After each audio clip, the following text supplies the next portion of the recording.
says here we should work in teams. I tend to think of myself as a one-man wolf pack. You're about to enter Information Overload, a worldwide transmission with Her featured Breeder of the Week. Here's your host, Jason Rossi. Welcome back to Her a weekly worldwide transmission. I'm your host, Jason Rossi. We are simulcasting on RossiReptiles.com, Buzzsprout, and don't forget to subscribe and download us on iTunes. I'd like to first thank you, the listener. We are growing at a fast rate, and we would like to keep the momentum going. So, if you would tell one of your friends, that would help our growth rate tremendously. Then we would appreciate that. Alrighty, on with the show. This week's featured breeder of the week has a ton of stuff going on, and we were fortunate enough to get him on Her He brought you the world's first caramel spider. We're going to find out if that Orange Dream Fire Butter was the first of its kind. Garrick Tamayer is Her very special guest this week. Garrick, welcome to the show. Thanks for having me. Awesome. First of all, we love seeing those videos on YouTube. Just can't wait for the next one to come out. So just keep them coming. Cool. Well, this time of year we should start putting out a lot of them. We're having a lot of really unique ball pythons hatching here. So, yeah, we should start showing off some of the new stuff pretty soon. We actually may film a new video later on today showing a few nice things we've hatched out recently. And we'll keep them coming. We've got a lot of eggs in the incubator and a lot more yet to come this year. And we're starting to do a lot more combinations, like breeding triple morphs to single codoms and stuff like that, too. So we're getting a lot more of the more unique color morphs coming out. So it's just beginning to get fun now, huh?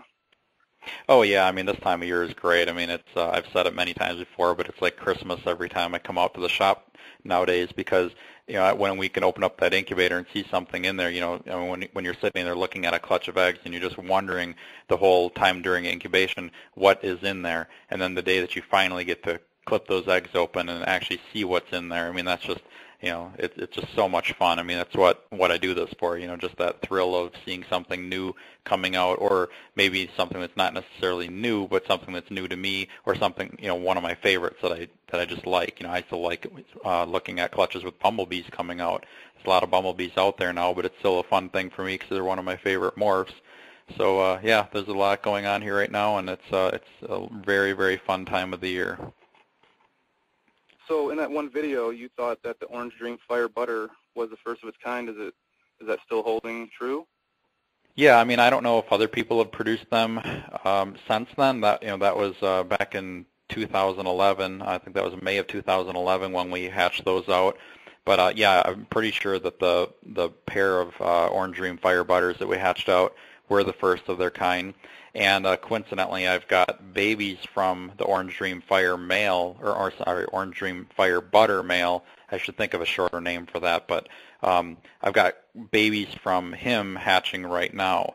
I bred him to, let's see, a yellow belly and also to a pastel. And all the babies are still in the eggs yet, but I just cut them open yesterday, and we've got some pretty crazy-looking things in there. I think we hit on the Orange Dream Fire Butter Yellow Belly and Orange Dream Fire Butter Pastel, too. So some nice 4-gene Orange Dream combos. Those will be really cool when they come out. And then we just had a clutch of Orange Dream Fire Butter to Pinstripe hatch too, and we got an Orange Dream Fire Pin, and I think we got an Orange Dream Fire Butter, and it looks like possibly an Orange Dream Fire Butter Pinstripe too. So, but some of them are a little bit hard to tell. I mean, you have to wait till they shut out and actually start growing a little bit before you can really know for sure what all the ingredients are. And I think that's one thing that we're going to see more and more with ball pythons as time is going on, and more people are combining more traits into the babies, that some of the traits get masked by other traits, so you can't even really be 100% for sure what exactly is in it. You know, yellow belly is a good one for that. A lot of the animals that have clear bellies in general, you know, they may or may not have yellow belly in there. You know, it's so hard to see some of these morphs in there. Are you putting it in with your clown at all, your clown project? Yeah, I want to definitely do that. I actually did Orange Dream to clown last year, and I only hatched out one Orange Dream in the clutch, and it's a female, but it's het for clown. So she's growing up, and she'll be a breeder here, not this fall, but next fall. But yeah, I'm definitely gonna combine more stuff with the Orange Dream and clown together. I just think that that's gonna really, the clowns, the colors of the clown, I think can really be or can really come out if you get that Orange Dream in there. So yeah, we've got so many plans for clowns. I don't even know where to start on. I mean, we just hatched out some pastel yellow belly het clowns. We got super pastel het clowns. And those just hatched out recently. I'm putting Mystic into clown. I've actually got a clutch of killer clown to Mystic incubating right now, so we'll hatch out pastel Mystics that are het for clown. I don't think that there's really anything that won't combine in a clown with really good effects. So we're going to keep trying that, and the Orange Dream is definitely something that I really want to mix into clown nicely, because I think those are going to, like an Orange Dream killer clown lesser or something like that would be just incredible looking. So that's definitely one of our goals and plans for the near future. Awesome, man. Well, it sounds great out there. But going back to your caramel albino spider, the world's first, give our listeners, an idea how long a process like this takes. It just doesn't happen overnight. Some people may think, how long were you working on that for? Well, let's see. Well, first of all, I had to hatch out my first clowns and also my first caramel albinos, and that was back in the mid-2000s. I raised up a female clown and a male caramel albino, a spider. I got still on the clowns. I bred a male caramel albino to a female spider and hatched out a couple of male spiders that were het for caramel. And then I raised those up and bred those back to some het caramels that I had, and that's how I produced the caramel spiders. So it took me 2 generations. So I'd say it probably took me about 5 years from when I first envisioned the project to actually hatching them out. And now we've been producing them here for a couple of years now. I actually think about 3 years now, and just had another one hatch out last week, actually. So, and the next thing I want to do with that then is to breed that into pastel caramel to get caramel bumblebees. I'm not really sure. I don't think that's been done yet, so I think that'll be a pretty cool animal. The pastel caramels are really nice. They kind of give a different look to the caramel albino, so I think when you mix that in with the caramel spiders, that'll be really nice results. I don't know why before I was thinking about caramel clowns, because I've done that too, and that's an even longer project, because then you're dealing with 2 recessive genes. At least with a caramel spider, you're dealing with the dominant and the recessive, so it's a lot easier to get the desired results. The double recessives are pretty tough. So are you still working on that caramel clown? The caramel clown? No, I hatched one out a couple of years ago. So I'm raising him up, and I'm actually breeding him right now to some possible double het caramel siblings and a double het caramel clown. So hopefully I'll produce more of them. But yeah, those are really cool snakes. The colors. Caramel albinos are so beautiful anyway, and with that clown pattern, it really gives it a cool combination. Man, I think it's probably one of the nicest, if not the nicest, clown combo that I've seen so far.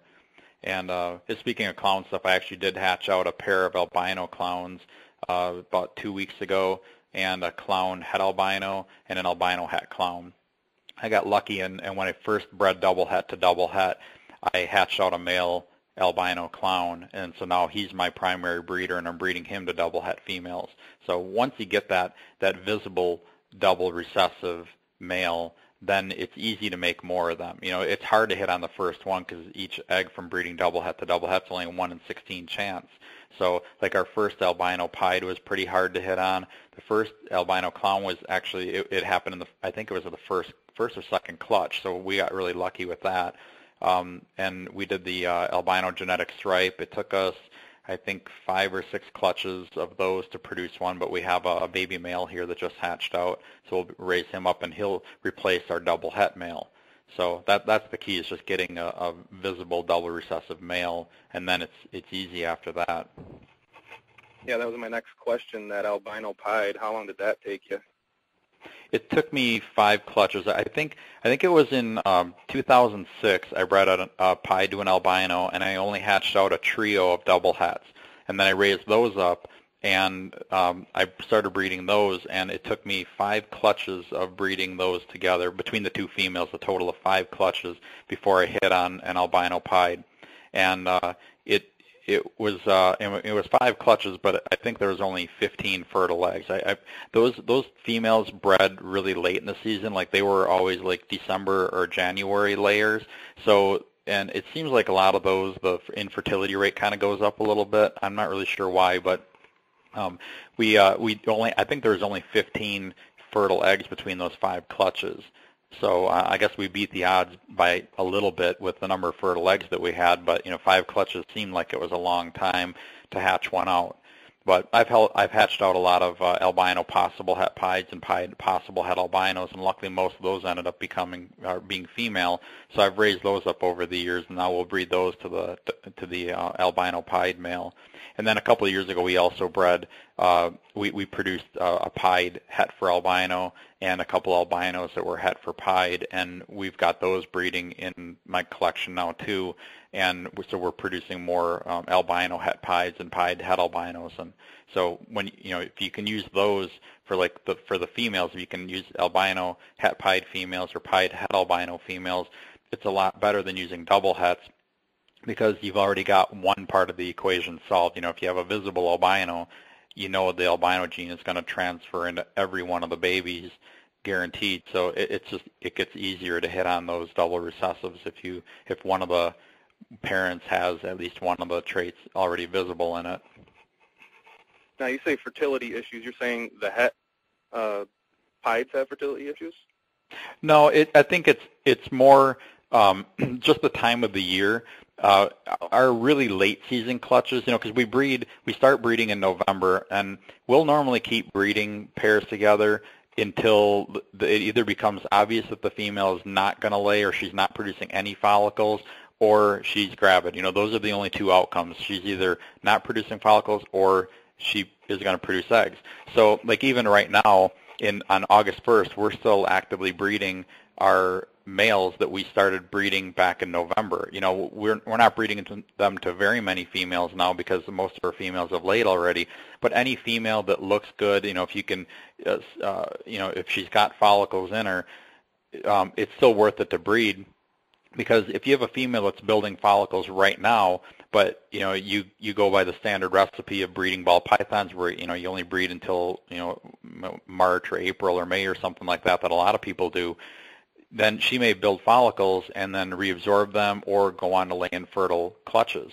So we try to keep breeding all year long. If we have a big female that we think is capable of producing this year, we'll keep breeding her, basically, August, September, October, November, because in the past we've found that if you stop breeding females like around July or August, but they're building follicles already, then they're either going to reabsorb the follicles, or they're going to lay infertile eggs. And we find that in our clutches from late in the year, like the clutches that are laid in November, December, January, February, those have a lot higher infertility rate, because we may have stopped breeding that female in July.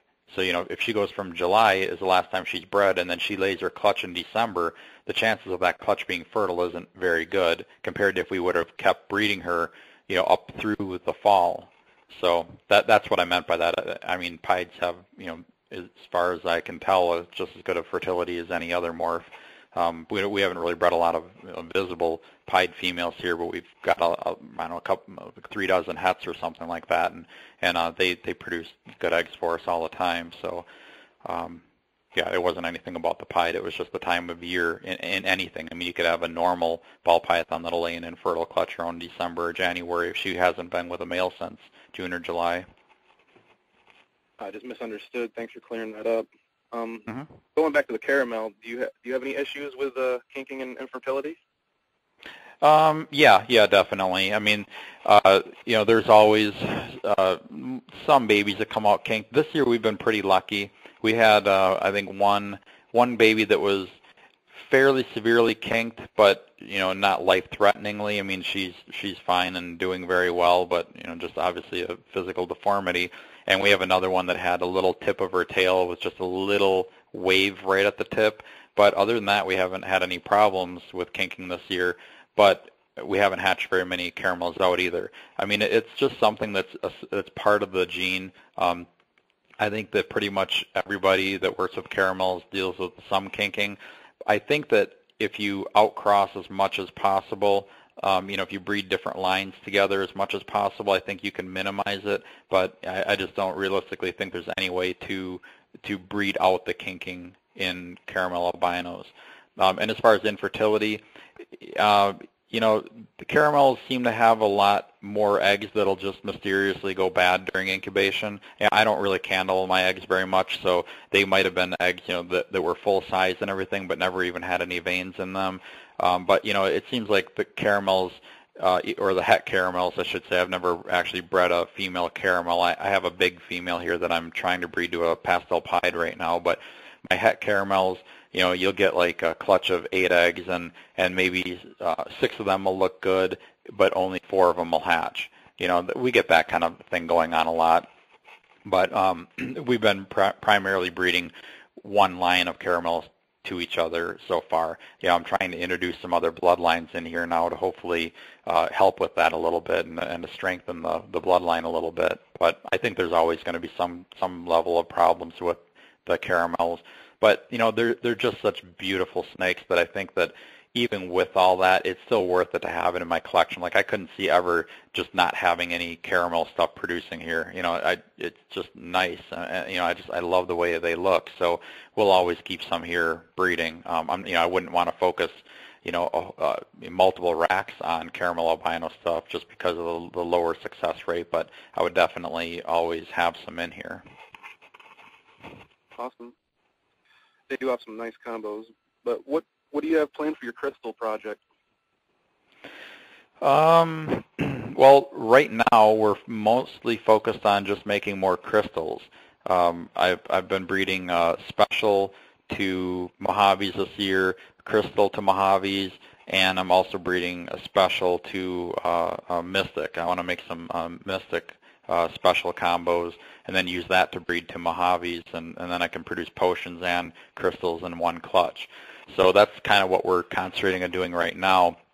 But obviously I'm going to try to get pastel into that. Spider. I just want to get more of the pattern morphs into the crystal project. I think that's a pretty good way to go. They're such a cool colored animal that it'd be neat to have different patterns to it. I'd like to see what a crystal clown looks like. I mean, almost anything I think with the crystal coloration will be really cool. So, but mostly because the crystal is so cool on its own, we're mostly just trying to produce more crystals. I've raised up a ton of Mojaves over the past couple of years. I should have about 40 female Mojaves that may be big enough to breed this upcoming year, and I'm going to be breeding those to a variety of different snakes in that leucistic complex, like the crystal and the mystic potions and super mystic and stuff like that, just to make a bunch of different combinations of white snakes and the crystals and potions and all that kind of stuff. They sell really, really well, and they're just cool. So I just figured, why not stick all those Mojaves in that collection and just start producing a lot of them. Just imagine the mystic potion clown. That thing would be ridiculous.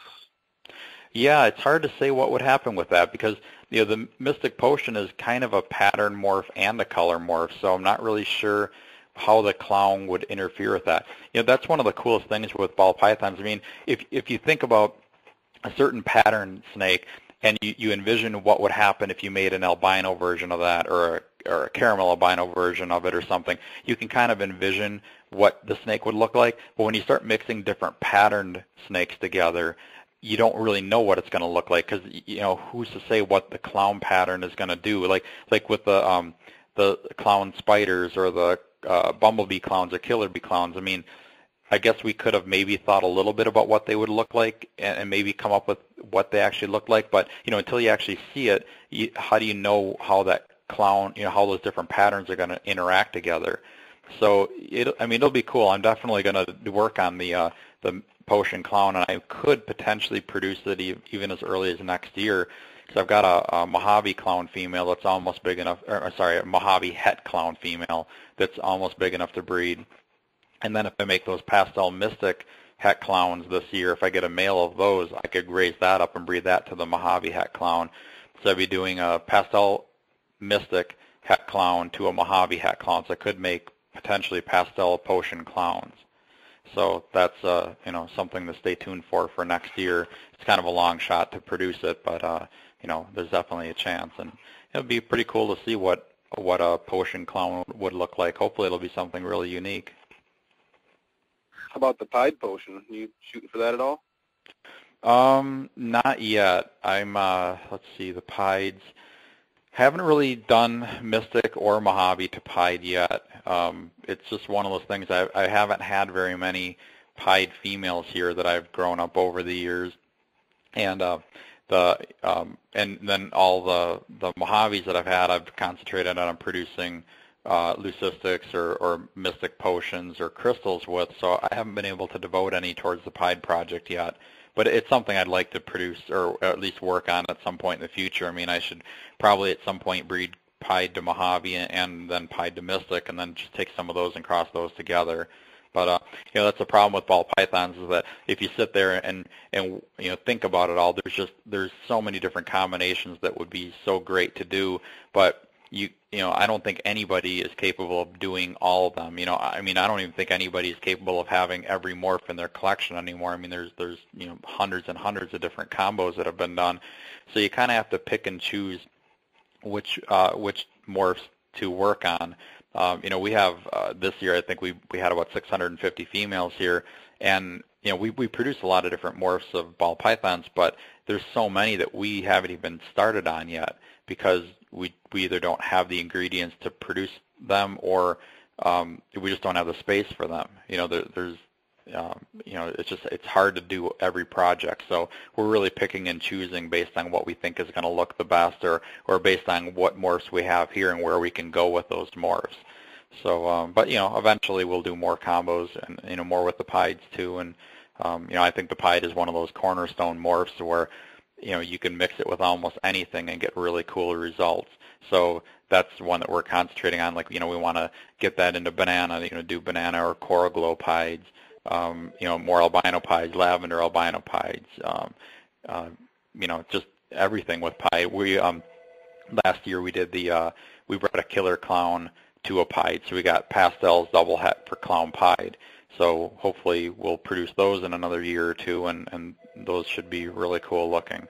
There's just so many different combinations too. I mean, I think about different combinations all day long, every day, pretty much, and it's amazing. I mean, it's too bad there just isn't enough time in the day and space to do all of it. But we're trying to get as many done as we can.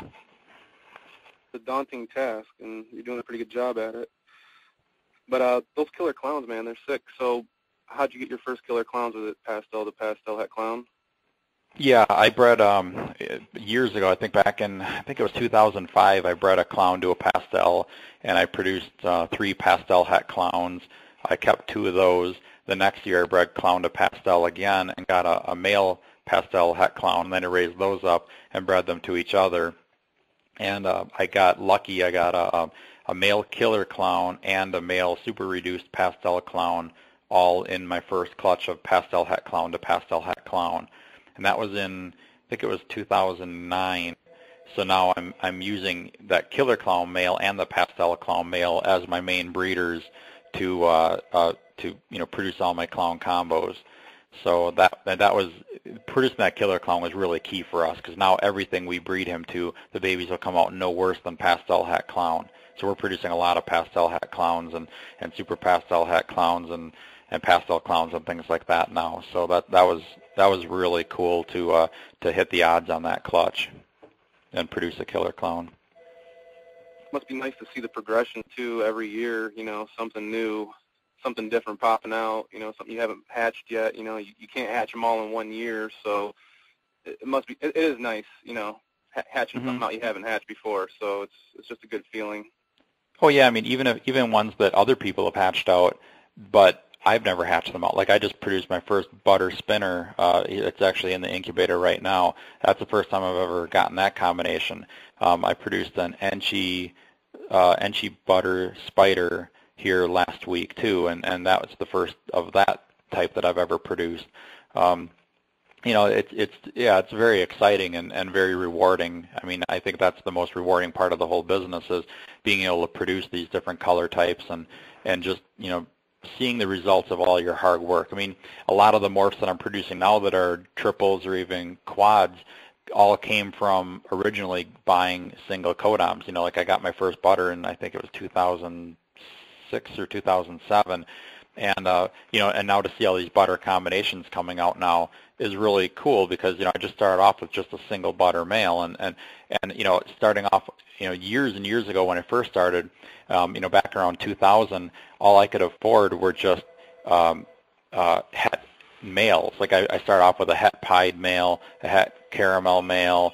You know, I just started off with these het males, and to go from that to where I am now, having all these triple morphs and quad morphs is really cool because I built them up over time, and every year I held back a lot of babies, and then I started crossing those together, and you know, to see a bloodline go from a single morph to having 4 different morphs in it all at one time, you know, it may have taken me close to a decade to get to it, but you know, it's just really cool to see that progression like that. So how is your season going? It's going. Oh, I'm sorry. It's going very, very well actually. I don't think we're going to actually quite hatch out as many ball pythons as we did last year. Last year we did it just over 2,000 babies. I think this year is going to be a little bit off from that, but we're producing a lot more combinations of morphs, and I would say overall the value of our babies has gone up a bit. You know, we're producing a lot more doubles and triples and you know, like recessive codom combos and things like that. So you know, I think that we're producing cooler stuff this year than we did last year, but I don't think we're going to produce quite the quantity that we produced last year, which is okay with me. I mean, you know, honestly, 2,000 ball pythons to sell pretty much single-handedly it's a daunting task, and they all sell out, but it's a lot of work to keep up with all those emails and phone calls and everything. So honestly, I don't really mind producing a few less ball pythons this year. Awesome. So do you vend any shows? Yeah, I do a couple of small shows in Wisconsin and Minnesota. You know, being up here in Wisconsin, it's hard for me to get to a lot of the bigger shows. A lot of people ask me, you know, if I'm going to be at this show or that show throughout the country, and you know, I can't really do it because, like, for me to do a show on the East Coast or on the West Coast, you know, to ship my animals over there is really risky. You know, if you put $100,000 worth of snakes in a box and ship it, well, what happens if something goes wrong with that box? I mean, you know, that would be a pretty devastating loss. So the safest way to do it is to drive. But then if you figure out it takes a day to pack all the animals up for the show, at least a day to drive to wherever the show is, and then 2 or 3 days at the show, a day to drive home, and a day to unpack all the animals, you basically have a whole week shot. And I get so many emails all the time, and I do so much of my business on my website that I would miss a lot of that. So I actually don't think I would really benefit. I probably would actually lose more sales because I wasn't there to keep up on my emails as I actually made at the show. So, you know, and I don't really like the idea of packing up 300 animals in boxes and taking them across the country and stressing them all out. You know, they're not getting fed, they're not getting watered. When I could just stay home and only ship, you know, only pack the animals up that I'm actually shipping out that day. You know, then you're not putting all those animals through all that stress, and you know, you're not exposing them to being at a show, you know, the possibility of getting mites or anything like that. I think it helps me keep my collection a little bit cleaner and a little bit safer and healthier. But the biggest show that I do is the NARBC down in Tinley Park, Illinois. That show, I've been to every one of them, and I'm planning on being at every one as long as they keep doing it, which I hope will be a long time. It's been a great show for us. I mean, our sales at that show has just grown exponentially over the past couple of years. It's funny. A few years ago, I've always been more. Well, in the past, I was more of a gecko and lizard breeder than a ball python breeder. I got my start in this business breeding leopard geckos, crested geckos, bearded dragons, and veiled chameleons, and things like that. So for the first couple of years of that show, that's all I would sell down there. I couldn't sell a ball python to save my life at that show, or many other shows really. And then something just clicked about 3 or 4 years ago, where all of a sudden people started coming to me more for ball pythons than leopard geckos or any of the lizards that I bred. And now down there, I still sell a lot of geckos, but I probably sell as many or more ball pythons as geckos, and then with the ball pythons being so much more valuable, the geckos probably only make up about 10% of our sales. And that actually goes, that's true for out of the shop here too. I mean, we sell a fair number of geckos, but ball pythons have just eclipsed everything that we do here. I mean, it's all about ball pythons now in terms of sales for us. We just, we sell a lot more of them now, and they help pay the bills, I guess, for lack of a better term. They pay the bills for us better than any of the other animals that we've ever bred.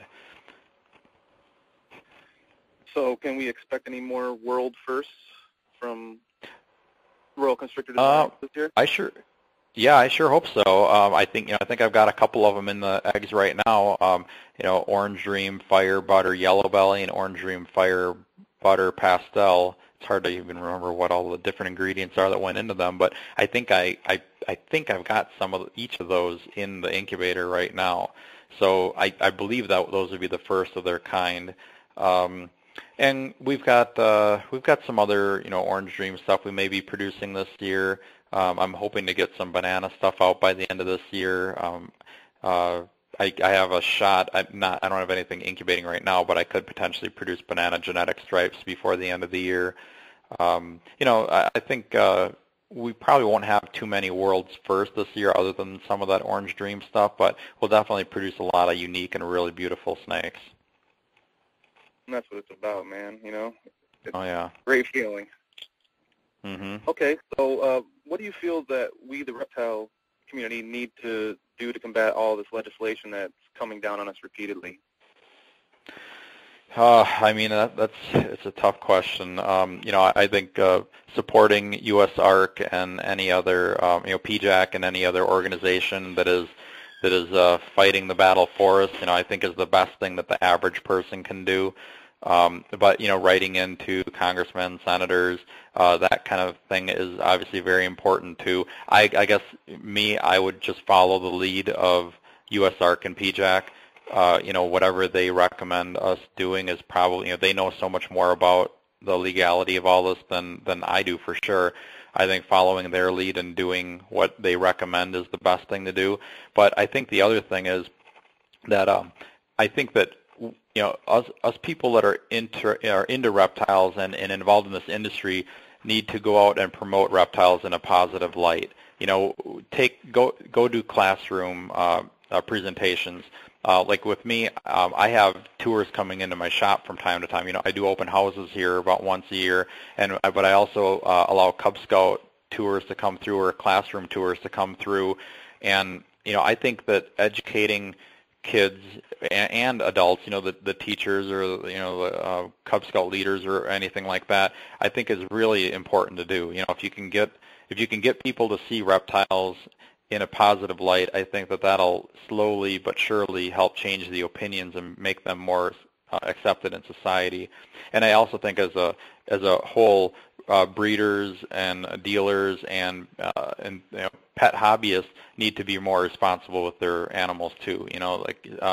Alligators and snakes and stuff escaping from homes and getting out into the, terrorizing the neighborhood. That's definitely something that always makes the news, and it's always extremely negative towards us. It makes us seem like we don't know how to even house our animals.